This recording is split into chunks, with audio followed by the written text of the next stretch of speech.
Welcome to the ExecMBA Podcast. I'm Brett Twitty, Director of Admissions for the Executive Formats of the Darden MBA, and you are listening to a new episode. So in this episode of the podcast, I'd like to feature a conversation I recently recorded with a member of our class of 2019, Melinda Woods. Melinda and I sat down to talk a little bit more about her journey, what led her to pursue an MBA, what brought her specifically to Darden, what she's enjoyed about the program so far, and also how she juggles work and school and being a mom. I think you're going to enjoy this conversation. So without further ado, here's my interview with Melinda Woods. Melinda, welcome to the podcast. Absolutely. Thank you for having me. So for our listeners at home, tell us a little bit more about yourself. Who are you? What do you do? Sure. I am I would call myself almost crazy now, participant in the Executive MBA program at Darden, coming from the Pentagon on a regular basis. I work for the Secretary of Defense in a program that gives hundreds of millions of dollars to defense industry, really to industry. I have a 7-year-old son. I'm a single parent.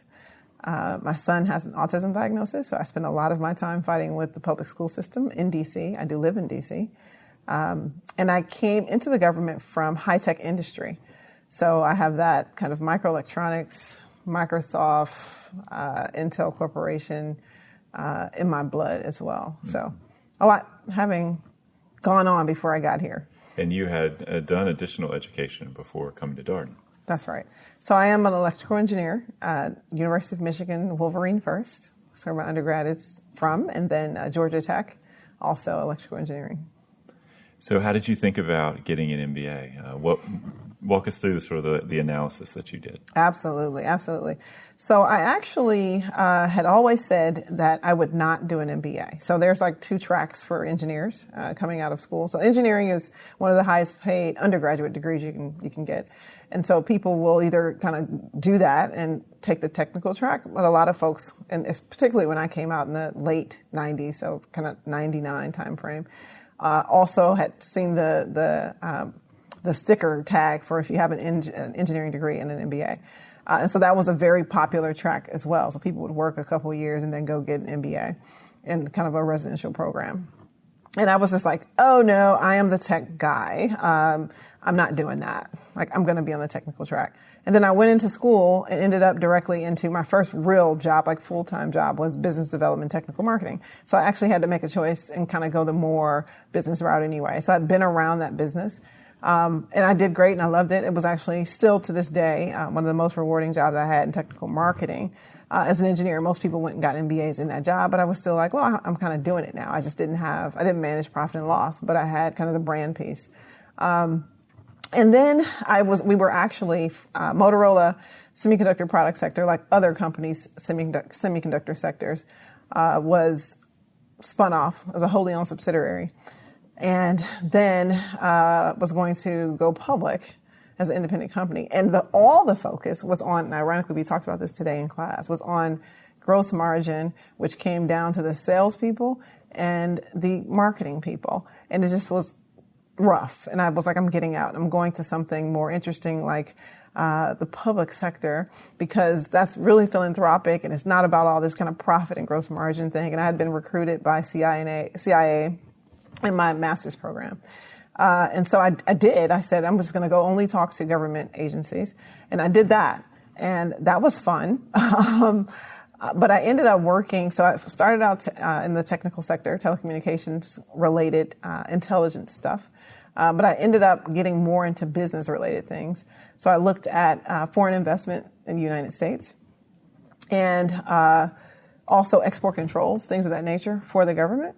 And so eventually I got to the point I was telling one of my managers, look, I've done all this work, but I haven't gotten any certifications. The government is supposed to be like giving me something back. And so I was talking about all the traditional things I knew about, which is like the PMP and the CISSP, all the letters that people have around the Beltway. And he said to me, don't do any of those things. Go get a MBA. And he said, that's going to be one of the most valuable degrees that you can have. It's a terminal type degree. I guess you can get a PhD in business, but the MBA is a terminal type degree. Very interdisciplinary, multifaceted. Go do that. And I said, okay. So you're here now.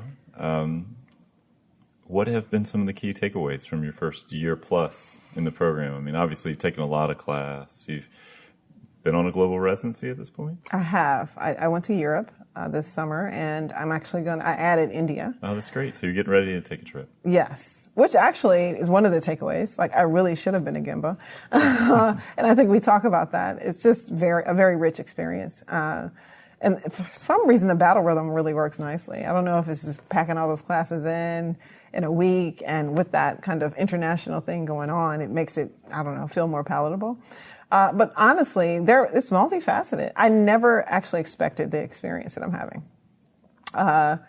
The number of, like, the main takeaway that I tell people about all the time is you come to On Grounds, and it's really kind of like a surreal experience. Like, there is no place where you go and you have like 60 to 120 if we're all together with the other section. People like literally on the same page around like this next phase. Like, what are you doing next? And everything about what you're doing and what you're talking about is encouraging yourself, figuring out ways to do that next thing.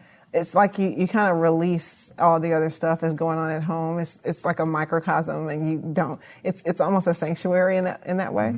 A leadership and development sanctuary is how I view it. That doesn't really exist anywhere. In undergrad, we probably had and didn't understand it. Right.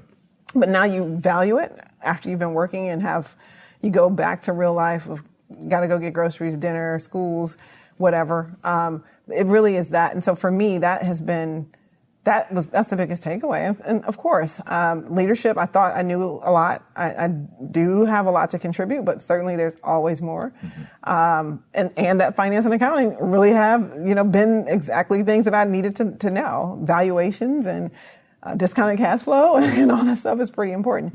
But it's really that the environment is just, it's really kind of utopian as it relates to being in a positive place and being encouraged for moving on to the next phase of your career. You just don't have that in other places. Yeah, and it's you're right. When you come back as an adult, you have a slightly different perspective on school, right? The luxury of being able to sit in a class and be around people who are committed to learning, right? Absolutely. Actively interested in that. One of the things that's been nice talking with your classmates about sort of how they manage the program is, to a person, they've all noted that the culture is supportive, right?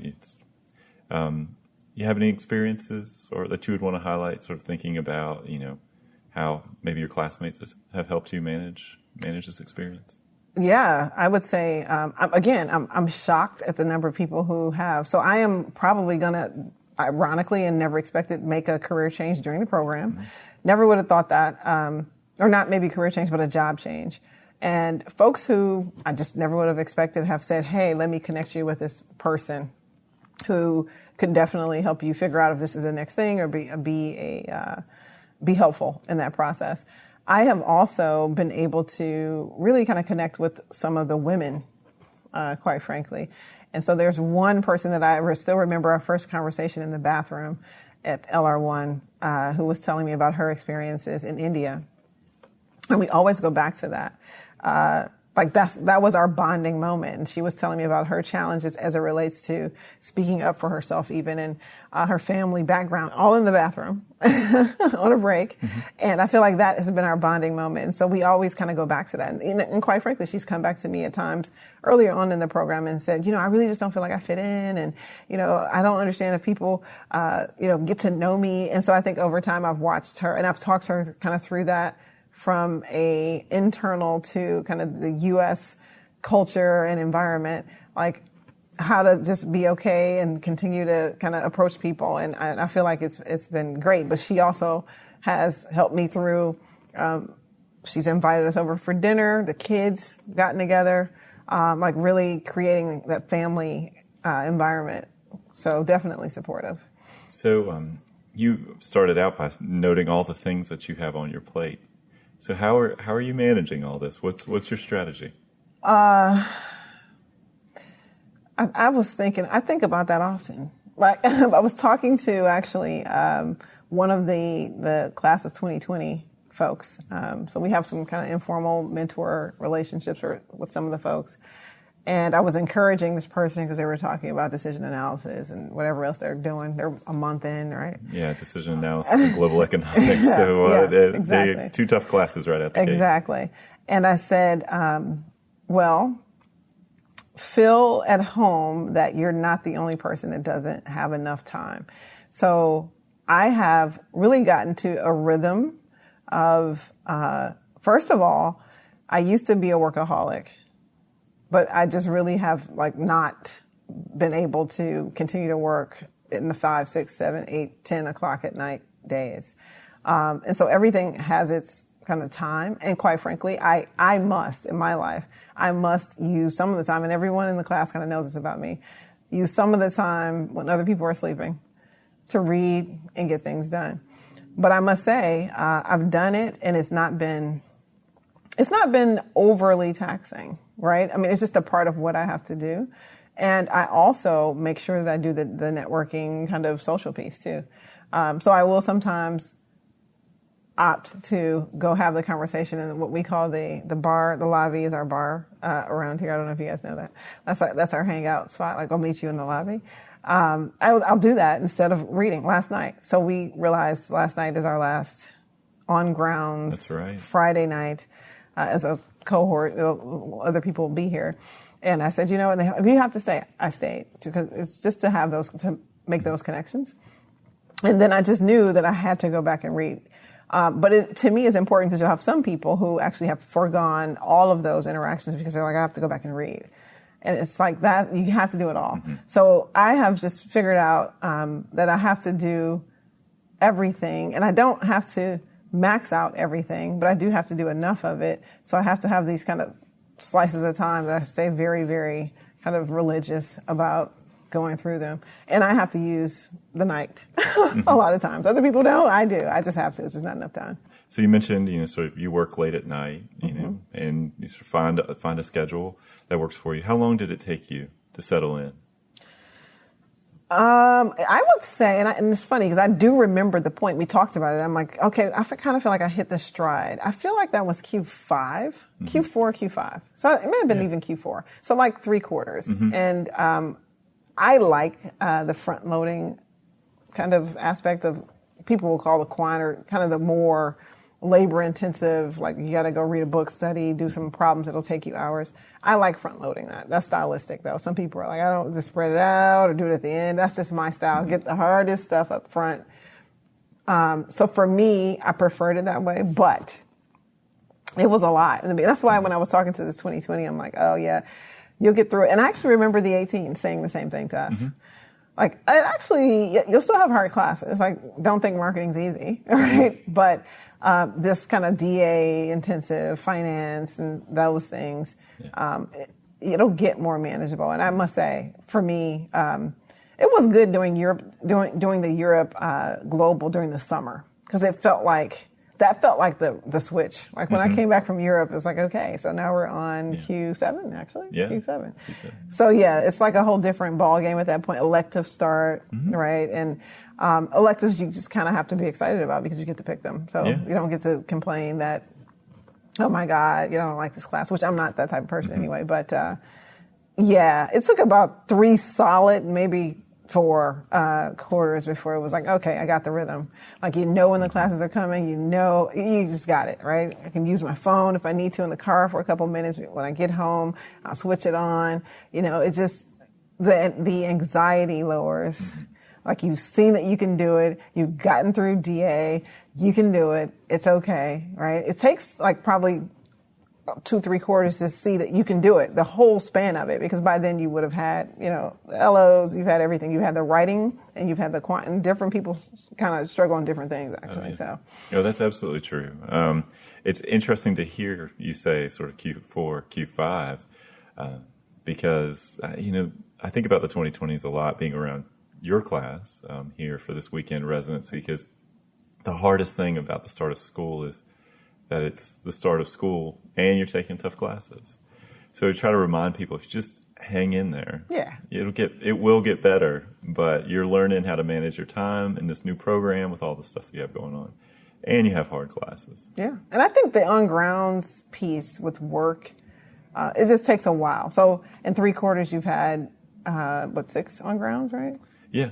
So I mean, and then you're like getting grades and when they come and how that lands on you. So it's not, if you were in school in a full-time program, you would be having these experiences every day, but you kind of have to get through that on grounds, go back into it, start over again.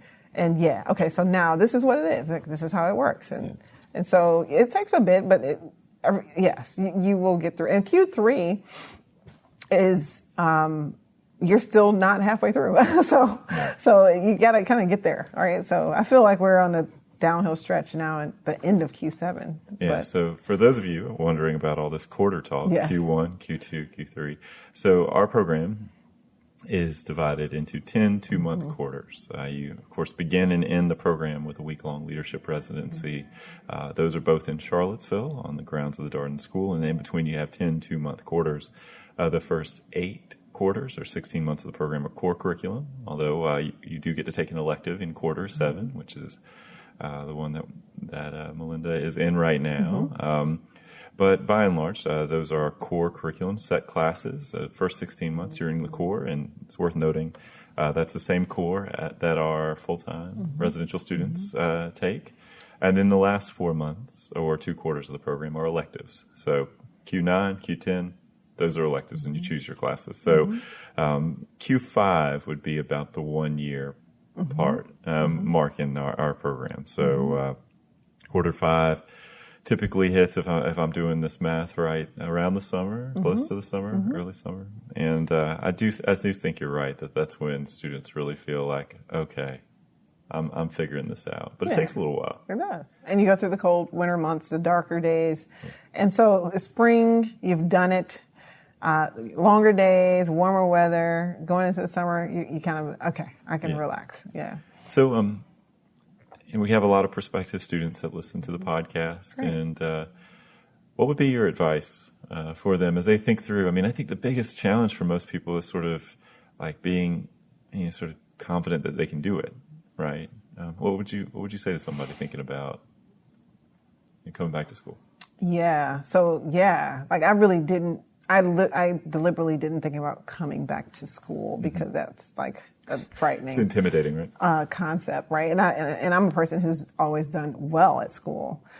What I think is it's a great journey at this stage. So after having worked a little bit and seen some of those kind of challenges in life, and a lot of people who may have have marriages, children, or what have you, when you've seen those different perspectives and had a different vantage point on life than you had when you came out of undergrad, when it was just, everything was, like I always say, the world was your oyster. Everything was potential. Now you've realized some of that potential, and it may not be as much potential as it would have been based on choices that you've made. To come back into this environment and know that you've lived, like you've survived life, right? So school is not going to kill you at this point. Like, know that. Like, you have done it. And in most cases, people have gone through kind of really challenging things by the time you come into a program like this. And that can have to do with relationship things, death, children. I mean, they've gone through things. You've changed careers maybe once or twice, and you survive that stuff. So is school really that bad? Like, that's what I would say to people, really. Like, you got it. Like, you made it here, right? Yeah. So you have what it takes to do it, and remind yourself of that. And then think about what it means to do it. Because I feel like there are a lot of kind of type A, hard charger, high achieving people who get humbled when you get around others who are like you. It's literally a microcosm of people who were handpicked, right? So you get humbled. You're not necessarily the best at everything. And that's actually a good lesson. But what's also encouraging, and what also I think keeps you going, is you are amazing because you were handpicked and you are among those people. And so just know, for me, I'd say you've made it this far. So continue to remember that you can do it. Yeah. There's no reason for you to think that you can't. Also, if you're having trouble, and this has come up right in our cohort, reach out. Talk to your cohort, talk to whomever you need to. which is, again, challenging, I think, because of the type A, hard charging, high achieving. I'm not used to need help, and how is everyone else here seems like they're getting it, but then it's not even the case, right? So, sure. Right, like I've heard that, like, oh, and like, no, but half the class kind of didn't get that, right? And so, reach out, but you got here, so you can do it. That's really what I'd say. You will hit a stride, and I literally remember the 18 saying that, like, you will hit a stride. You will figure out, if you're a person who's a perfectionist, you will figure out the diminishing returns. Like, you'll figure it out. Like, you will decide, like, this is really what I want to spend my time on, and the rest is not, it's okay. Because there may really not be time to do every single thing perfectly, and that's okay. Yeah, that's such a good point. Cannot let perfect be the enemy of good. That's right. In a program like this. You make such a great point about your sort of high-achieving individuals. It is daunting to be in a room full of other high-achieving individuals, and I think it can be hard for people who've been extremely successful to encounter things that make them feel kind of vulnerable, and they're just not naturally good at. You know, you're used to at your job being like really good at your job, and then you come to an accounting class or a marketing class or a leading organizations class, and you realize, oh man, this is not naturally coming to me. I'm going to have to spend some time on this. So, yeah, you're not used to being forced to do things that you're not naturally good at. At this age and stage as an adult, you've been able to self-select what you participate in, and you select the things that make you feel good about yourself in general. So that's a part of the learning process, right? Is doing things that you don't necessarily love or are not perfect at, and exposing and becoming, continually becoming who you're going to be. So to me, again, that's why it's good, because you've come through some things. It reminds you, like, you have to remind yourself. It's another young woman that I have a really good relationship as it relates to kind of us supporting each other. And you realize, wait, but I've come through a lot. So you remind yourself of that. So you can do it. You got it. But you might not be the top at it, but that's okay. To me, that's the lesson. Like, there's all these kind of regular checks in life that happen, and it's kind of a cyclic thing where you know nothing, right? And you climb up the curve and you're at the top of the curve, but then you go up to the next stair and you're at the bottom, right? Like, you know nothing again. So this is the stage where you've been at the top, you've been able to self-select. Well, it's time to start learning again. So I think it's good. It's great. It's humbling. But that's where the growth is. Yeah, so I always find it helpful. You see folks at LR1 or in the first quarter who you can tell, like, class has been kind of hard, or, you know, getting a little bit outside their comfort zone. And it's always helpful to remind people why they came here in the first place, because they didn't know how to do all this stuff, right? It was all, you know, some of this was completely unfamiliar. You realized you had a gap. This is what addressing that gap looks like, is what it feels like. But that's why you're here. Yeah. LR1 was tough, by the way. Yeah. LR1 was tough. I wasn't ready for it. I was like in revolt mode that people wanted me to do anything before the first day that classes started. I'm like, I'm not doing anything. I'm not reading anything. That was a mistake. Tough in the sense of it was very, required some time. It's interesting because I kind of set the stage, but LRs or leadership residencies are particular, and they're amazing in a different way, right? Because you do have this concentrated time with this group of amazing folks who are just encouraging and wonderful and intricate and just multifaceted in so many different ways. But yeah, like that's it. That is the boot camp, right? If you will. Yeah, it's your orientation to Darden, right? Yeah. It's you have orientation, and then you have a leadership residency 1, which is really like, and we're going to give you a taste of what this is going to be. Exactly. Like. Yeah, it is good though. So how do you balance being a mom and being in the program? That's I think been difficult. I'm lucky in that my son is 7.5. Almost 8. And so, and we've had these conversations, some of us with children, period. I knew I went into the program saying, my son is going to spend a lot of time on his iPad for the next 21 months. I knew that. Like, I had to be okay with that. And I am a no screen kind of mother. So we don't really watch TV at all. Very, very active. Rock climbing, biking, taekwondo, rollerblading, roller skating, swimming. Like, that's the type of mother that I am. But I had to kind of settle in myself that he won't break. He's going to be okay. He won't even remember this. Like, he might know that I was in school, but it's okay. So I have allowed myself, given myself space to not be, again, that like, you won't be able to be. I literally haven't been, well, I've been able to make a few PTA type things, but not to the extent that I would normally be. And it's okay, because you know what? You can't do everything all the time perfectly. So that's the first key for me in balance, is giving myself the space, giving myself the license to take time to do something for myself that's also going to benefit him. And it's okay. Like, he doesn't have to, I don't have to be at everything, but I do still try to go to things.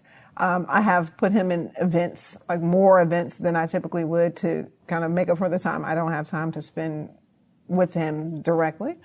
And he knows when I'm in the asynchronous classes, like a lot of the kids comes in, he sticks his head in. I mean, it's just like a common thing over time. Like, that's when you hit the stride at fourth quarter. They got it too. The kids are also there. They're like, oh, you're in this class thing. Oh, somebody on that screen. Who's that? So, you know, he's old enough to kind of go off and be alone, but he takes advantage, because then he goes and gets an iPad, even when I tell him he can't. It's okay though. I feel like the license, giving yourself the license, it's okay. Not pass, but just really the permission to do it for yourself. It's 21 months. So it's not that long, like we talked about already. And kids are very resilient. So for me, it's just been really reminding myself of that. And even sometimes reminding him, like, I'm in school. He's like, oh, are you in school? You're in school too? Like, yeah, you're in first grade. And he's like, well, what grade are you in? I'm in, like, I don't know, 27th grade or something like that, right? And then, you know, so it's fun in that way, because he's in school as well. He kind of gets, you know, oh, okay, I have to do this work, and I'm doing my work. And in fact, my son was here with me last night. Just had to end up just spending the night with me, and he was talking to me about, school. So I've really made it a part of the relationship, you know, the mother-son relationship, and giving myself space. So it's challenging in the sense that you can't do everything that you may want to do or that you were doing before. And I was going into the house and I said, we did not bike ride one time this summer. And I was sad about that, because that was a thing that I used to want to do. But I said, but next May and June, I will be there. We will be doing all the bike riding we didn't do. So it's okay. It's fine. You make such a good, so much of this, you talk about prioritization, sort of relentless prioritization you have to do in a program like this, or anytime you have a lot on your plate. Mm-hmm.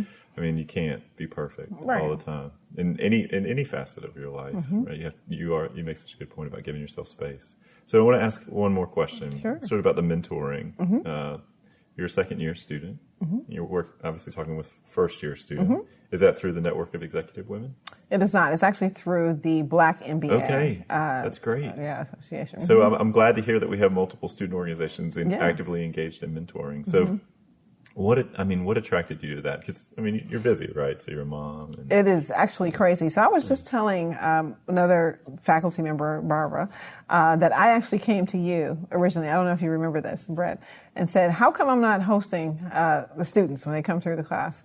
And so as crazy as I am, I really don't have time for things. I also feel like, I want to be doing everything I'm supposed to be doing, right? So I was really not all that excited when the BIMBA group, the Black MBA group, came up with this concept of like, I don't know how good I'll be at this. And ironically, the first year students, so the first meeting happened and the first year students are like, I can't do this. I'm studying my whatever, like my whatever model for econ. And I kind of laughed and I said, you know what? It's okay if I can't make every meeting. And I texted the young lady and I said, hey, I'm really better at text. I'm really, really crazy busy. I do better late. As long as we can fit it in, I might not be again like at every event and what have you. But I think I can. I think I can be helpful. I had to settle on that. And I knew that it would be valuable because I've gone through the first year already. So I know that you end up not having that much time anyway. So it's a great concept, right? Like, oh, we're going to mentor these first years. Well, we're busy. They're very busy getting acclimated. So I'm glad that I did it. And it really is not as, time consuming as you might think, because people are just busy. They don't have time to be kind of sitting there talking to you all day either. They're trying to figure it out, right? So yeah, it was good. Well, good. Well, Melinda, thank you so much for your time today. Absolutely. Thank you, Brett. And that was my conversation with Melinda Woods, a student in our class of 2019. Of course, as always, if you have comments, suggestions, requests, anything you'd like for us to cover here on the ExecMBA podcast, we are all ears. We can be reached at exec, that's EXEC, MBA at Darden.Virginia.edu. Until next time, thanks for listening.